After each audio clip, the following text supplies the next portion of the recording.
Praise the Lord. உன்னதமான ஆண்டவருக்கு மகிமை உண்டாவதாக. நம்முடைய தேவன் நேற்றும் இன்றும் என்றும் மாறாதவராக இருக்கிறார்.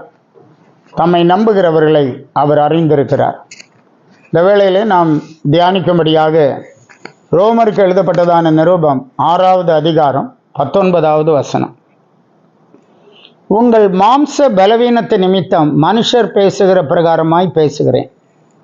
அக்கிரமத்தை நடப்பிக்கும்படி முன்னே நீங்கள் உங்கள் அவயவங்களை அசுத்தத்திற்கும் அக்கிரமத்திற்கும் அடிமைகளாக ஒப்பு கொடுத்தது போல இப்பொழுது பரிசுத்தமானதை நடப்பிக்கும்படி உங்கள் அவயவங்களை நீதிக்கு அடிமைகளாக ஒப்பு கொடுங்கள்.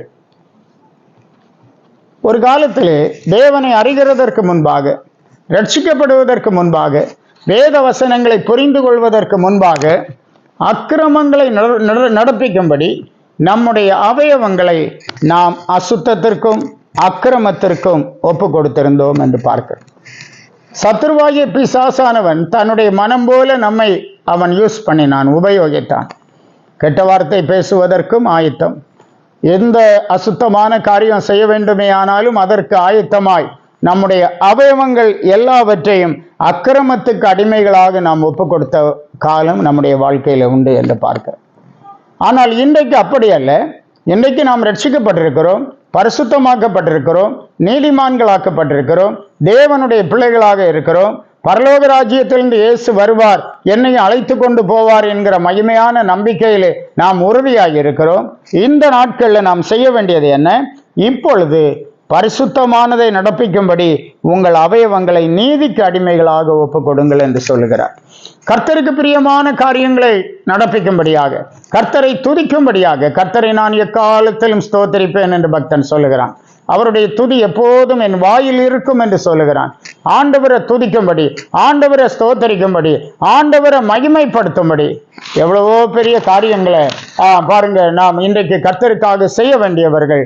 நம்முடைய அவயவங்கள் எல்லாவற்றையும் தேவனுடைய நாமத்தின் மகிமைக்காக நீதிக்கு ஒப்பு கொடுக்கிறவர்களாக காணப்பட வேண்டும். அதை தேவன் நம்மிடத்தில் எதிர்பார்க்கிறார். இந்த காலை வேளையிலே அதற்கேற்ற ஒரு ஞானம், அதற்கேற்ற ஒரு கிருபை கர்த்தர் நமக்கு தரும்படி நாம் ஆண்டவரை நோக்கி நாம் ஜெபிக்கிறவர்களாக இருக்க வேண்டும். கலாத்தியருக்கு எழுதப்பட்ட நிருபம் 4ஆம் அதிகாரம் 3வது வசனத்தில் சொல்லும்போது, அப்படியே நாமும் சிறு பிள்ளைகளாயிருந்த காலத்தில் இவ்வுலகத்தின் வழிபாடுகளுக்கு அடிமைப்பட்டவர்களாய் இருந்தோம். நாம் சிறு பிள்ளைகளாய் இருந்தபோது, ஆவிக்குரிய அனுபவங்களில் சிறு பிள்ளைகளாக இருந்தபோது, விசுவாச வாழ்க்கையிலே சிறு பிள்ளைகளாக இருந்தபோது, தேவனை சரியாக அறிந்தும் அறியாமலும் இருந்த ஒரு காலத்திலே, அறியாமையின் காலத்திலே சிறு பிள்ளைகளாக இருந்தபோது பாருங்க, இந்த உலகத்தின் வழிபாடுகளுக்கு அடிமைப்பட்டவர்களாக இருந்தோம். இந்த உலகத்தின் வழக்கத்திற்கு, பாரம்பரியங்களுக்கு, குடும்ப வழக்கங்களுக்கு நாம் அடிமைப்பட்டவர்களாக இருந்தோம். ஆனால் இன்றைக்கு அப்படி அல்ல. தேவன் நம்மை சுயாதீனம் உள்ளவர்களாக மாற்றி இருக்கிறார். கர்த்தருக்கென்று எதை வேண்டுமானாலும் செய்வதற்கு, வேதத்தின்படி நம்முடைய வாழ்க்கையை காத்து கொள்வதற்கு ஆண்டவர் நமக்கு தைரியத்தை தந்திருக்கிறார். நம்மை பலப்படுத்தி இருக்கிறார், நம்மை உயர்த்தி இருக்கிறார், நம்மை வளர்த்தி இருக்கிறார். அந்த மேன்மையான அனுபவத்திலிருந்து கர்த்தருடைய சித்தத்தை நிறைவேற்ற நம்முடைய அவயவங்களை நீதியின் ஆயுதங்களாக கர்த்தருக்கு ஒப்பு கொடுக்கும்படி நாம் நம்மை பக்குவப்படுத்திக் கொள்வோம். ஆண்டவர் இந்த வார்த்தைகளால் உங்களை ஆசீர்வதிப்பாரால். ஜெபிப்போம். உலக தோற்றத்திற்கு முன்னே எங்களை முன்னறிந்த எங்கள் அன்பின் ஆண்டவரே, நாங்கள் துதிக்கிறோம், ஸ்தோத்திரிக்கிறோம். காலங்கள் நிறைவேறின போது உம்முடைய அநாதி தீர்மானத்தின்படி விலையேறப்பெற்ற ரட்சிப்பை உம்முடைய பிள்ளைகளுடைய வாழ்க்கையிலே தந்து, ஆண்டவரே, ரட்சிக்கப்பட்டவர்களாக, தேவனுக்கு பிரியமானவர்களாக, பரலோக ராஜ்யத்துக்கு பங்காளிகளாக இவர்களை மாற்றி இருக்கிறேன். நன்றி சொல்லுகிறோம்.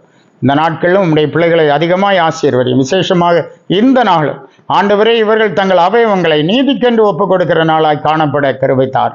கர்த்தருக்கு பிரியமில்லாத எந்த ஒரு காரியம் இவர்களிடத்திலிருந்து, இவருடைய அவயவங்களிலிருந்து புறப்படாதபடி பரலோகத்தின் தேவன் பாதுகாத்து வழி நடத்தும். உம்முடைய பிள்ளைகளை ஆசீர்வதியும், இரக்கமாயிரும். இயேசு மூலம் கேட்கிறோம் பிதாவே, ஆமென். ஆம். God bless you.